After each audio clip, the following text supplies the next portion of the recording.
Hey guys, How are you? how are you doing? I'm doing amazing. Thank you. Well, it's great to finally talk to you. I know we've done interviews in the past, but they've always been through email. So I actually get to see you now and talk to you. Yes, this is great. So let's talk about the channel. I watched it last night. I always watch it like the day before I interview somebody, so that way it's fresh in my mind. You, sir, probably You watch it loud? did I watch it loud? No, I had to my daughters were sleeping, so I Okay. kind of had to so, I wish that first 20 minutes. But best movie to date from you, sir. I mean, Thank you. not in terms of action, story, characters, just the whole nine yards. And I kind of feel like this is my baby too, because I've been with it since the conception. Like, I actually talked to you a while ago about it while you were filming it, so that was pretty cool. Right, right. So let's talk about what led you in your career to the culmination of the channel. What led you to make this film? I think this was always kind of the direction I wanted to go. Mhm. I've obviously done other films with other partners, and I think this allowed me to do something that really focused it on obviously the guilty pleasures of action stuff is my thing. I love that. I grew up on it, I'm a kid of the 80s. So doing getting to focus also and having the freedom to really delve into these characters and have those relationships just be as elevated as possible was really where I was what I was chasing. And I had this wonderful opportunity. I had a partner who was my story developer, Paul Rachel, and everything kind of magically moved forward. And it happened very fast. It was like from the concept to production was probably 4 or 5 months. That's never happened before. So that was an awesome opportunity. Right. Now, so the biggest thing, obviously, like I said, like it's caring about the characters, and I love how the movie opens up, and of course it hasn't come out yet, but it opens with Clayne Crawford's character Jamie, saying goodbye to his little baby, and then 2 minutes later bullets are flying. Right. That was like an awesome way to kind of start it, because like you're like, okay, this guy's doing this for a reason, and I like these movies where they're bank robbers, but they're doing it for a certain reason. I mean, yeah, they're doing it to get money, but most of the money's for something important. So Right. talk about that.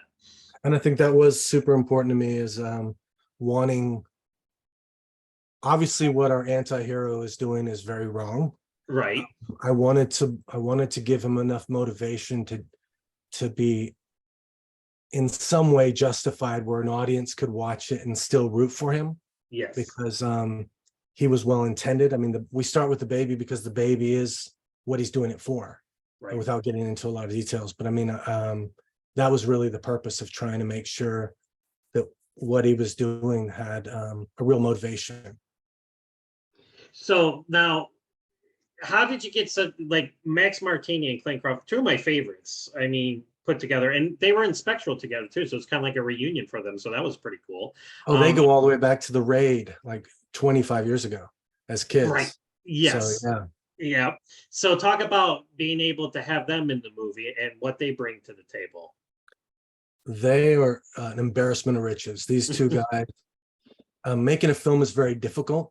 Yep. And both of them are filmmakers in their own right, and having their support, and as challenging as this movie was, that I didn't have to worry about.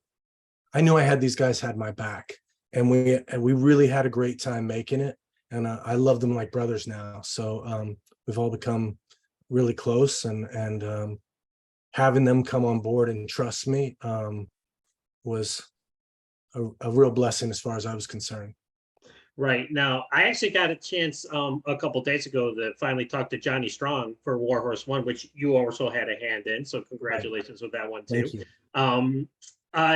What I love about, and I talked to him about this too, so I wanted to ask you, because I knew I was going to be talking to you, is about the tactical aspects of your movies, like getting it right, getting the action, the choreography, and everything in terms of how they're using the guns. Like there's one part in the movie I love where the guy uses the empty clip to take, he takes the full clip to empty the machine gun to put it on, and then he cocks it, just certain ways of doing things. So talk about getting it right on screen. Well, that reload you're talking about is I am not any special forces guy, right? Right.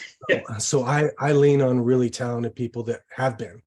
So like that reload is straight from Sonny Pazikas, former Spetsnaz operator who's TAC advised several of my movies. But regardless, the TAC advisor in this film is another good friend of mine, Scott Phillips, who's a former Navy SEAL. And he spent about 2 weeks, a week and a half or so with our actors, and they ran through all those drills. And the escape, the Ranger peel, all that stuff, they just drilled and drilled and drilled for days. So right at the range, and we set up where vehicles would be, and we all that kind of stuff, and rehearsed it so that when we came to shoot it, it was something that went, there was never any worry about them knowing what they were doing. They knew, right? So absolutely. Now let's talk, like the first 20 minutes is worth the price. And like action fans are going to get their fill in the first 20 minutes. I mean, it goes further than that, but talk about that initial scene in filming the initial, bank heist shootout. Now I got a heat feel from it. I don't know if that's what you were in, that's where it came from, or, with Michael Mann's heat, but is that what you were trying to do? 100%. Okay, thank you. I'm a huge Michael Mann fan, and I definitely give him a big nod. So we were kind of doing things different. I mean, that was a movie that was in 92 or something like that. Yeah. So there was we did our own thing, but it was definitely inspired by that for sure. So talk about the challenges of that scene alone. I mean, because you're in the city, and it's like talk about the challenges of such a high profile shootout as that, capturing that on film. Well, good friends of ours, the Galpin family, actually set that up. We were actually in a suburb for that scene, and it was an empty bank that we were able to take over and dress and do everything. So it was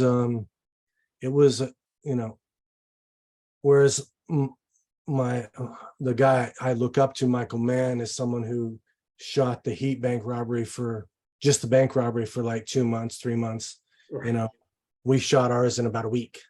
Yeah. So it was just being very specific, and we used all blank firing weapons. We used real squibs and all that stuff. So I'm a fan of using VFX when it supports practical effects. Mm-hmm. So, but the vast majority of that is all real, and we worked it.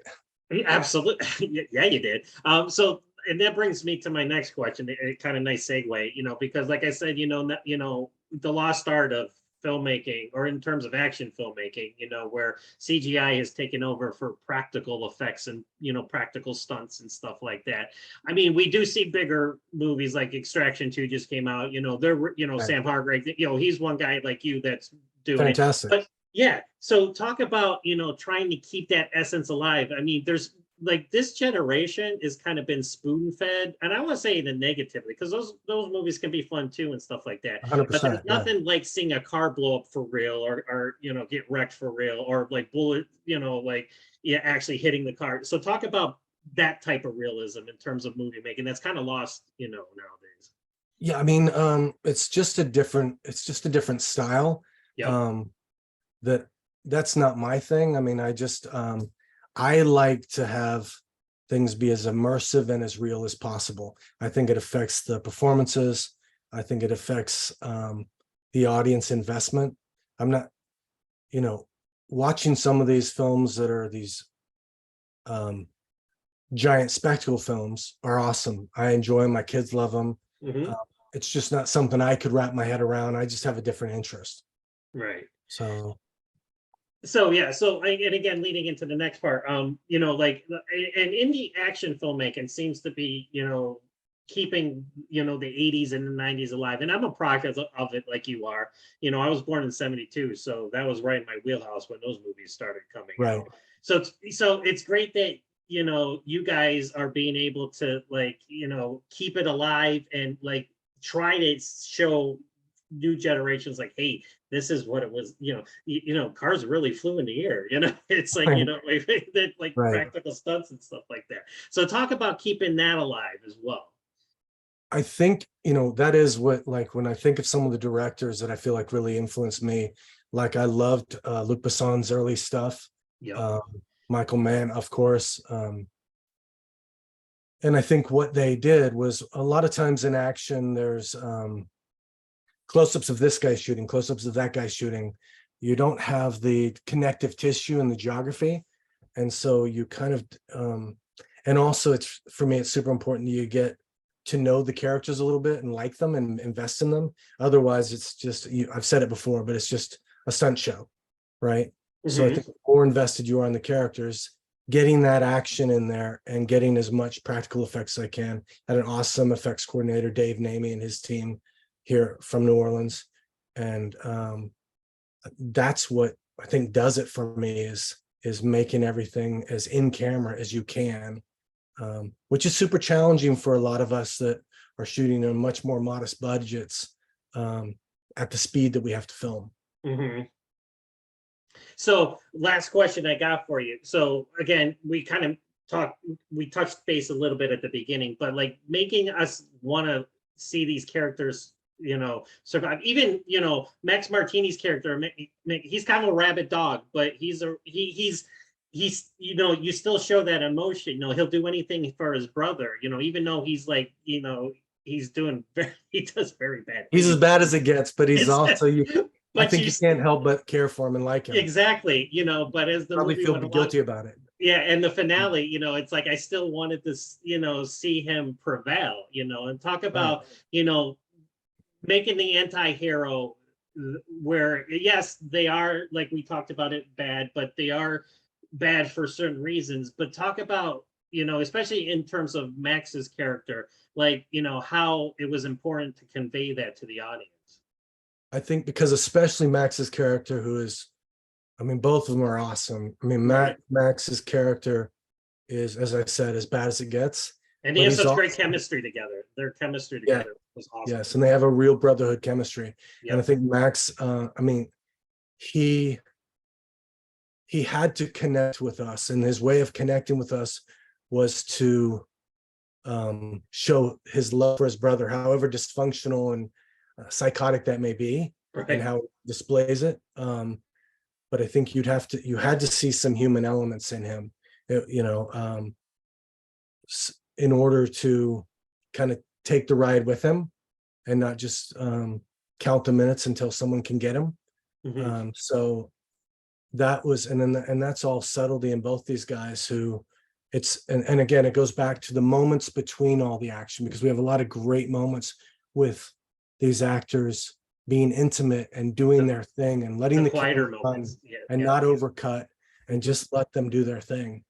And I think one of the traits that is the best thing for a director is if you cast well. And I think we cast as good as it gets. And I couldn't imagine the film with anyone else. So yeah, okay, and I gotta let you go, but I just wanted to tell you, like, and my review will, because obviously, I have to wait to put it out there, but it will reflect how, it's not action for the sake of action. It's action, that you're gonna get into, but because of the story and because of the characters, it all blends together. And like I said, it's your best one to date. I mean, in terms of, it fires on all cylinders, and people should, definitely get into it. Obviously, it's a hard R-rated movie, so it's like you're not going to watch it with the kids, but at the same time, it's like I hope it finds its audience, and I just can't say enough good things about. I call you the action maestro. I mean, I know you probably don't want that, but it's like, but you really haven't, and you shoot it so well, and it's like we always talk about choppy editing and camera work and stuff like that, but all your movies, every time the action's going on, it's succinct, it's you see it, and you get to see the action and the stunts and the people doing it, and it's just awesome. Thank you. I really sincerely appreciate it. Oh, and by the way, I saw the trailer for Shrapnel today. So Oh, yeah, cool. Thank it's you. like I'm gonna be waiting to talk to you about that one. So. Look forward to it. We'll circle back. Absolutely. Well, William, it was great to finally talk to you. I mean, like I said, I know we've done it through the written word, but I can't say good things. And best of luck in the future. And I can't wait to see Shrapnel and everything else that you got coming out. Thank you so much. My pleasure. Thank you. Have a wonderful day, sir. Thanks, You too. John. All right. Bye bye.